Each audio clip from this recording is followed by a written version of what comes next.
নমস্কাৰ, আসসালামু আলাইকুম। আজি উপস্থিত আছোঁ আমি দিল্লী জামে মছজিদত। আৰু জামে মছজিদত মোৰ বন্ধুসকল আছে, এইটো আছে, হাবুলি আছে, আৰু এজন আছে, ক'তবা গ'ল নাজানো। কিন্তু জামে মছজিদৰ যি পৰিৱেশ, সেই পৰিৱেশটো দেখুৱাই থাকিম, চাই থাকক। আচলতে ঐতিহাসিক এখন মছজিদ বুলি ক'ব লাগিব। সেই মছজিদটোত আহি পাইছোঁ ইতিমধ্যে। বিশেষ কামৰ কাৰণে দিল্লীলৈ আহিছোঁ। আজি আমি কেইটা বজাত আহি পালোঁ? তিনিটা বজাত চাগে। 3টা বজাত আহি পাইছোঁ। হোটেলত গা পা ধুলোঁ, ৰেডি হ'লোঁ। তাৰপিছত খাই বৈ আমি মছজিদ চাবলৈ আহিলোঁ। মছজিদৰ প্ৰাংগণটো প্ৰথমতে আপোনালোকক দেখুৱাই লৈছোঁ, চাই থাকক।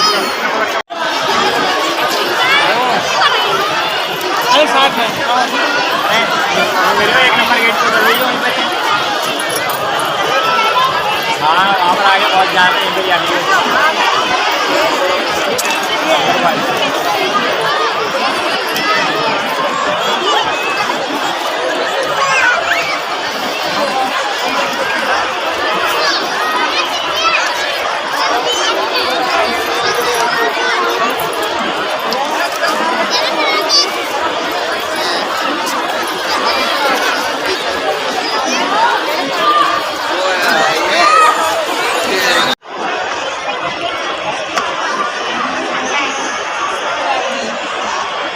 চব শিলেৰে কিমান ধুনীয়াকৈ যে কামবিলাক কৰিছে, কিন্তু ক'ব লাগিব ইমান ধুনীয়াকৈ ভিতৰত নমাজ পঢ়ে মানুহখিনি।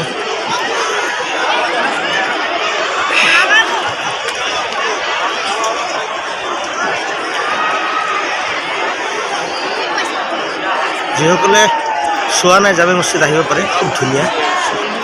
মানুহ কিন্তু বহুত হয়, অজস্ৰ মানুহ। ভিতৰত কি ধুনীয়া এটা বস্তু লগোৱা আছে।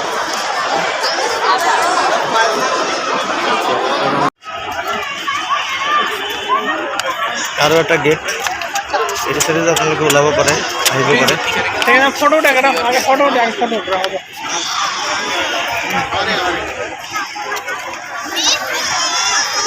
চল হেডে ফটো মারি না আমাকে ক্যামেরাম্যান সব কাম চল হেডে ফটো মারি তাই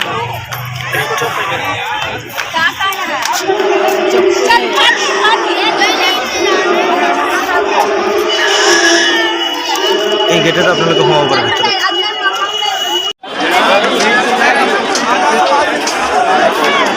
মানুহ আৰু মানুহ চাৰিওপিনে।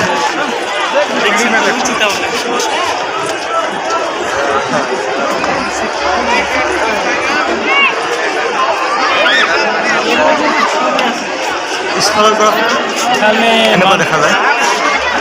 কামবিলাক চাওক না, কাম কৰিছে বেই।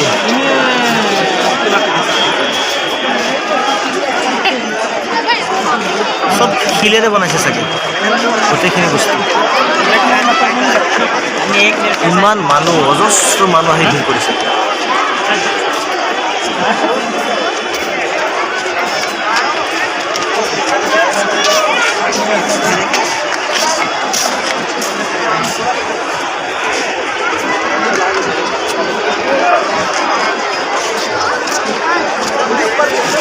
দোকান আছে।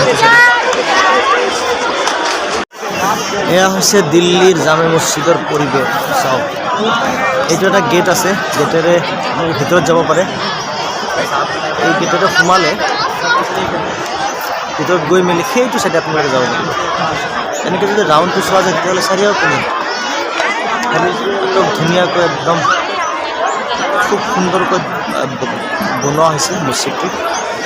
খুব আটক ধুনীয়াকৈ কৰা হৈছে। এতিয়া খুব ধুনীয়া পৰিৱেশত আছে।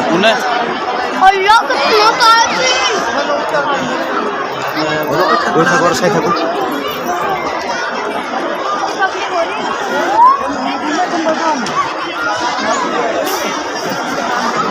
আৰু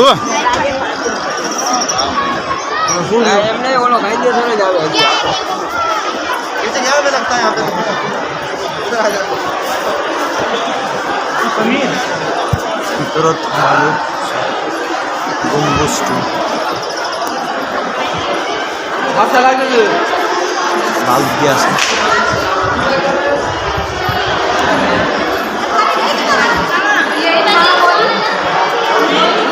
জ্বলা হয় কিয় নাজানো